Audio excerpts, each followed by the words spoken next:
Hello, my name is Maria Franzoni and I am thrilled to be part of Presentation Week. Thank you very much for having me. So what am I talking about? I'm talking about professional speaking.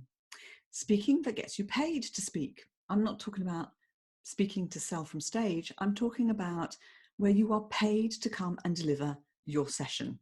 How cool is that? Yes, you can do that. It does happen. It does exist. And that's what speaker bureaus do. This is what this is about. My slides here. I run a speaker bureau, imaginatively named Maria Franzoni Ltd.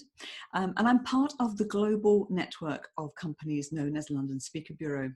And London Speaker Bureau was named by the New York Times as the most international, the most global bureau, because they have 25 offices around the world in 18 countries.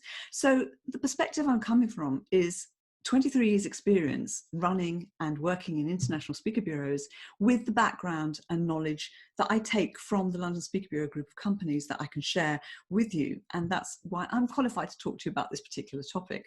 And that's important, by the way.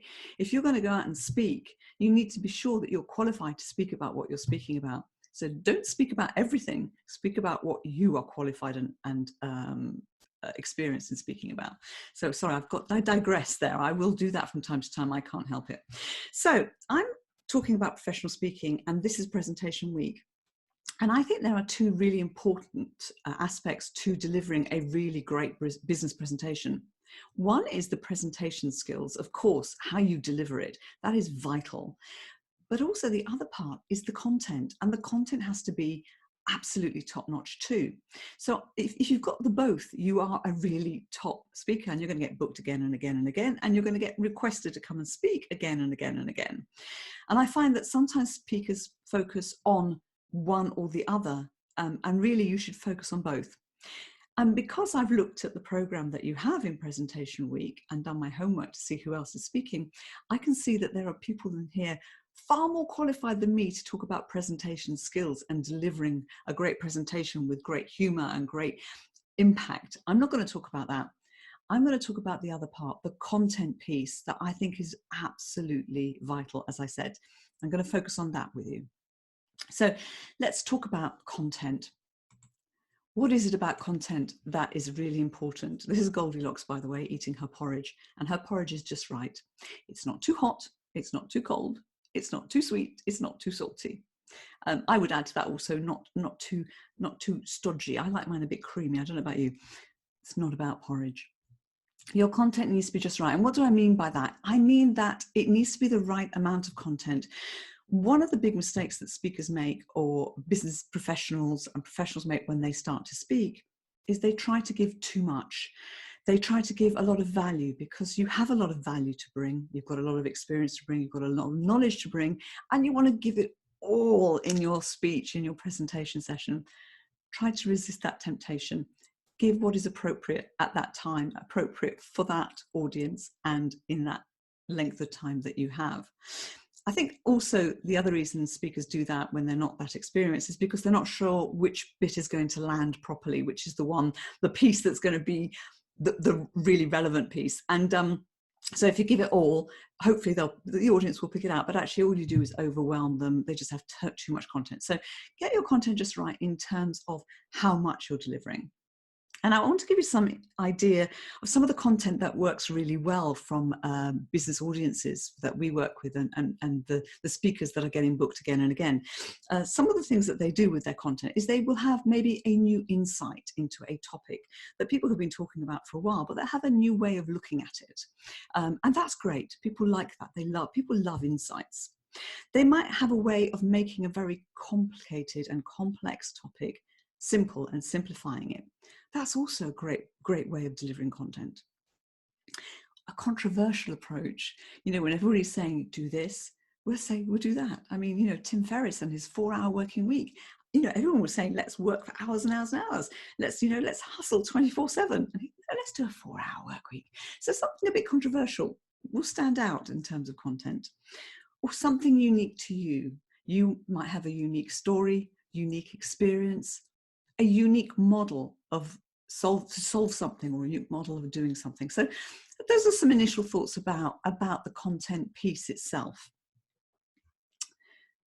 What else? it needs to be relevant and tailored. And the most book speakers think about this. They make it relevant to what's going on now in the marketplace. They make it relevant to what's going on in the industry that they're speaking to when they're invited to speak. They make it relevant and tailored to the audience. So it's the right level, usually a bit above the level that the audience is at, so that you stretch the audience. You really don't want to talk down to an audience. You want to raise them up. You want to stretch them, but it's not about showing off. It's about stretching them and helping them and giving them something more than they currently have.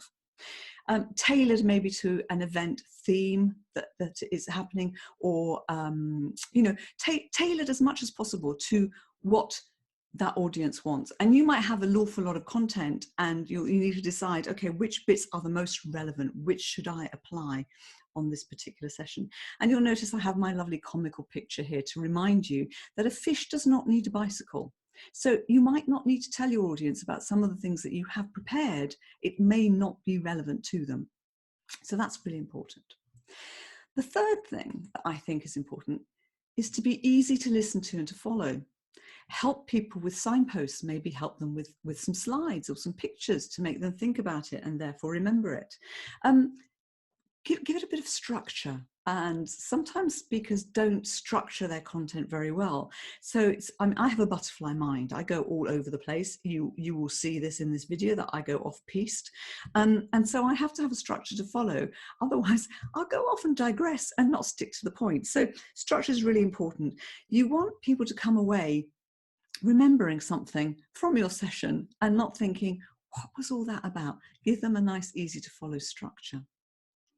And actually, with regards to being easy to listen to, try to vary your pace a bit. Try to vary the way you talk. That's important too, because if it's always the same, I don't know if you've seen some of these speakers that are rah, rah, rah, rah, rah, and it's like that all the way through.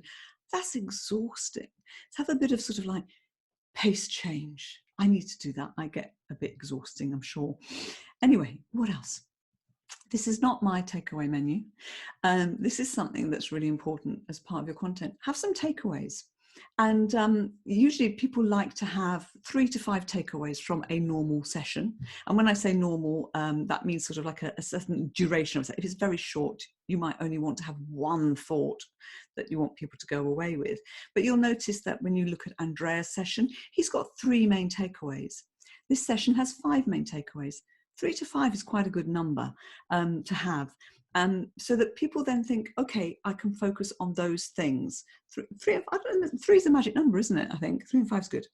And as I said, or you could have just one really big idea. If you've got one big idea, why add to it? I haven't got one big idea, I'm sorry. Okay, what else? Speakers that really get it right think about the objectives, and they think about the objective of the person that has brought them in to speak. And here, actually, there's a great question you can ask to really achieve that. And I think everybody should ask it. What do you want your audience to think, feel, or do differently as a result of my session? I'm going to do that again because I didn't do it very well. What would you like your audience to think, feel, or do differently as a result of the session? And that's a great question. Do you want to have them feeling more comfortable about something that they're dealing with, a very difficult situation? Do you want them to feel more confident about how they're going to tackle something now? Do you want them to think differently and be more open to other ideas? Do you want them to be inspired? Do you want them to go and do something? Do you want them to actually take action? So have that in mind. And if you've got that in mind from the very beginning all the way through your session, you can make sure that you include that and then fulfill the client's objectives. Clients love it when you ask them that question. So because I talked to you about structure and I talked to you about takeaways, I'm going to do what I said. And I'm going to remind you so that you remember the 5 things that I told you. And hopefully you'll take these away and apply them to your sessions. Think about content that is just right. Right for the audience, right for the timing, right for the duration. Content that is relevant and tailored to the people that you're talking to. Be easy to listen and to follow. Give some clear takeaway messaging and think about how you want the audience to think, feel, or act differently as a result of listening to you. Thank you so much for your time. I hope you enjoy the rest of the week. It's been an absolute pleasure being part of this. I'm honoured and flattered. Take care.